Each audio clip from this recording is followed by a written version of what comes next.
السلام علیکم ورحمۃ اللہ وبرکاتہ۔ الحمد للہ وکفا والصلاة والسلام علی سید الانبیاء اما بعد۔ اللہ کے رسول صلی اللہ علیہ وسلم کی ایک حدیث ہے، آپ نے ارشاد فرمایا سبعۃ یظلہم اللہ فی ظلہ یوم لا ظل الا ظلہ، الامام العادل وشاب نشأ بعبادۃ اللہ ورجل قلبہ معلق فی المساجد ورجلان تحابا فی اللہ اجتمعا علیہ وتفرقا علیہ۔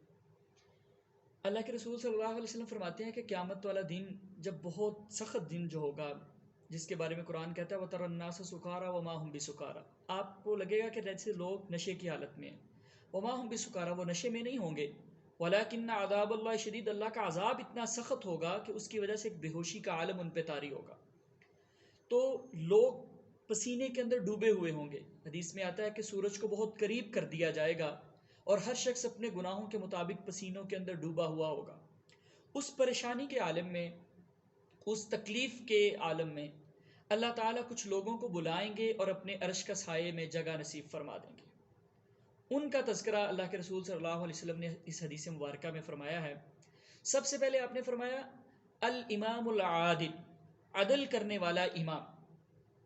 یہ جو عدل اور انصاف ہے نا، یہ بہت مشکل معاملہ ہے زندگی کے تمام معاملات کے اندر، زندگی کی تمام فیلڈز کے اندر، اس لیے اس کا ریوارڈ اور اس کا ثواب بھی بہت بڑا رکھا گیا ہے۔ پیغمبر علیہ السلام نے سب سے پہلے تذکرہ کیا وہ جو عدل کرتا ہے۔ ویسے امام عمومی طور پہ جب قرآن پاک میں یا احادیث میں آتا ہے تو عمومی طور پہ اس سے مراد حکمران ہوتا ہے، لیکن ضمنی طور پہ اس میں ہر وہ شخص ہے جو کسی نہ کسی سطح پہ اس کو نگران بنا دیا گیا ہے۔ جیسے انسان جو ہے اگر رجل راع علی اہل بیت، اپنے گھر والوں کا نگران ہے تو وہ ان کا امام ہے۔ کوئی کسی محکمے کا سربراہ ہو سکتا ہے، کسی فیکٹری کا مینیجر ہو سکتا ہے، کوئی کسی ادارے کا سربراہ ہو سکتا ہے، کسی علاقے کا ایم پی ایم این اے ہو سکتا ہے۔ یہ کسی نہ کسی درجے میں امام کے شعبے کے اندر آ جاتے ہیں، ان پہ بھی یہ لفظ منطبق ہو سکتا ہے۔ تو جو بندہ اپنے جس جگہ پہ بھی ہے، اپنے ماتحتوں کے درمیان، سب آڈینس کے درمیان انصاف کرتا ہے تو وہ اللہ کے عرش کے سائے میں ہوگا۔ ایک جگہ پہ اللہ کے رسول صلی اللہ علیہ وسلم فرماتے ہیں ان المقسطین عند اللہ علی منابر من نور، انصاف کرنے والے لوگ قیامت والے دن نور کے ممبروں پر ہوں گے، اللہ تعالیٰ ان کو نور کے ممبروں پر جگہ نصیب فرمائیں گے۔ قرآن پاک میں بھی اللہ تعالیٰ فرماتے ہیں نا ان اللہ یحب المقسطین، اللہ انصاف کرنے والوں کو پسند کرتے ہیں۔ تو اگر کوئی ملک کا حکمران ہے تو وہ تمام لوگوں کے درمیان انصاف کرے۔ اگر کسی شعبے کا انچارج ہے تو وہ اپنے سب آڈینس کے درمیان انصاف کا معاملہ کرے۔ گھر کا نگران ہے، وہ بیٹوں کے درمیان، اپنی اولاد کے درمیان انصاف کرے، بیٹوں اور بیٹیوں کے درمیان انصاف کرے۔ یہ جو عموماً ہوتا ہے کہ بیٹیوں کو کمتر سمجھا جاتا ہے، بیٹوں کو زیادہ حصہ دے دیا جاتا ہے، خاص طور پہ وراثت میں تو بالکل حصہ نہیں دیا جاتا بیٹیوں کو، تو یہ ناانصافی ہے۔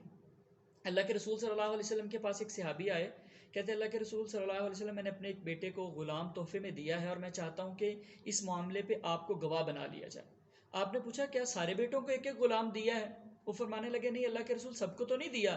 تو آپ نے فرمایا کہ میں اس ظلم کے معاملے پہ گواہ نہیں بن سکتا۔ تو یہ بھی ناانصافی ہے کہ باپ گھر کا سربراہ جو ہے وہ اولاد کے درمیان انصاف نہ کرے، جس کی دو بیویاں ہیں وہ ان کے درمیان انصاف نہ کرے۔ حدیث میں آتا ہے کہ وہ اگر دو بیویوں کے درمیان انصاف نہیں کرتا تو قیامت والے دن ایسے آئے گا کہ جیسے اس کا جسم کا ایک حصہ جو ہے وہ ضائع ہو چکا ہوگا، بالکل شل ہو چکا ہوگا۔ تو اس سے آپ اندازہ لگائیں کہ کسی بھی سطح پہ جب انسان ہے اس کو انصاف کا ترازو سامنے رکھنا چاہیے۔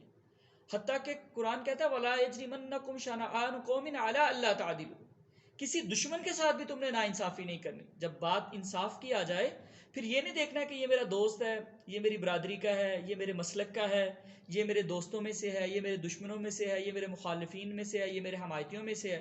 قرآن کہتا ہے ایسا نہیں کرنا، بلکہ یہاں تک کہہ دیا کہ تمہیں تو انصاف کی بات کرنی چاہیے وَلَوْ عَلَىٰ أَنفُسِكُمْ، اگرچہ تمہارے اپنے خلاف کیوں نہ ہو۔